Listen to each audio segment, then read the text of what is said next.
My name is Daniel Brooks. I recently quit my old job and moved to Everett, Washington. I needed work fast, so when I saw a night shift opening at a gas station, I didn't think twice. I accepted it immediately.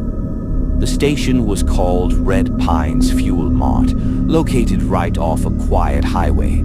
The area was isolated, just thick woods, an old broken radio tower, and a warehouse that had been abandoned for years. My manager was Mr. Halvorsen, a strange man. Cold, serious, and quiet. When I first met him, he looked me dead in the eye and said, "This job is simple. But listen carefully, Daniel. No matter what happens, never go behind the building after midnight. And if someone knocks on the back door after 2 a.m., don't answer it."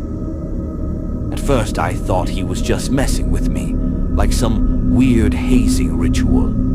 But when I looked into his eyes, I saw something else, something real, something dark. My first shift was pretty normal. A few customers came by until around 11 p.m. A trucker, a guy looking for coffee, and a drunk teenager I refused to sell cigarettes to. By 12:45 a.m., the station was dead quiet. Outside, the trees swayed in the wind. Inside, all I could hear was the buzzing of insects and the hum of the fridge motor. Then, I felt something strange. 1:53 a.m. I was sitting at the counter when I heard a soft knock at the back door.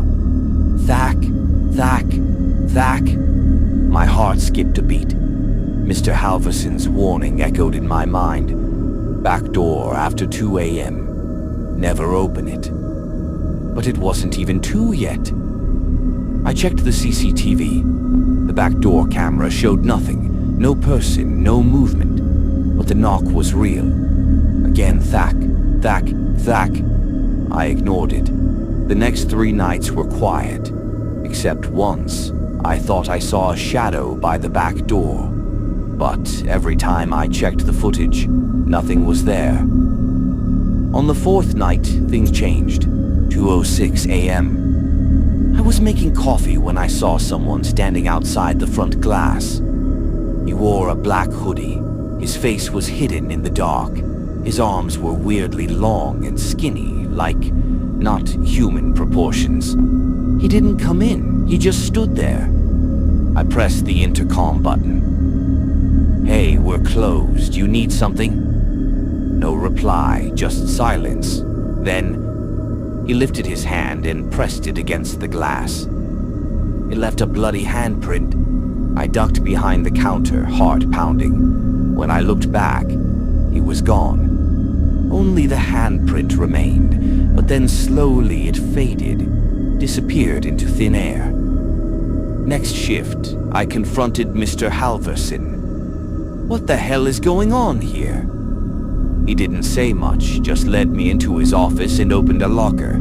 Inside was an old VHS tape labeled Night Shift November 1997. He played it. The footage showed the same gas station, same layout. A young employee worked the shift. Then came the knock at the back door. In the tape, the worker opened it. Suddenly, the screen glitched. When the image cleared, the worker's head was missing. It looked like something had taken him. Mr. Halvorsen looked at me and said, "You're not the first to experience this. Some come back, some don't." Curiosity took over. I couldn't stop thinking about it. On the 6th night, I made a decision. I was going to open the back door. 2:11 a.m. The knock came. Thack, thack, thack. The air smelled like burnt flesh. I unlocked the door and slowly opened it. There was no one there. Only a strange old woman standing in the dark. Her skin was pale, her eyes pitch black. She leaned in and whispered, "You opened it. Now we know you." She vanished in an instant. I thought I was hallucinating until I looked at my phone. The screen was cracked and a strange notification popped up from an unknown app. "The Watchers are with you now." After that night, everything went downhill. Lights in my apartment turned on and off by themselves. I heard noises from the fridge, like someone crawling inside. One night I looked in the bathroom mirror and saw myself with black eyes. For a moment I felt like I wasn't alone in my body. Every night I had the same dream. I was standing behind the gas station. That same woman was there, and dozens of shadowy figures stood around me just staring. I had to find a way out. I visited a local library and found that the land where the gas station stood was once a Native American burial site.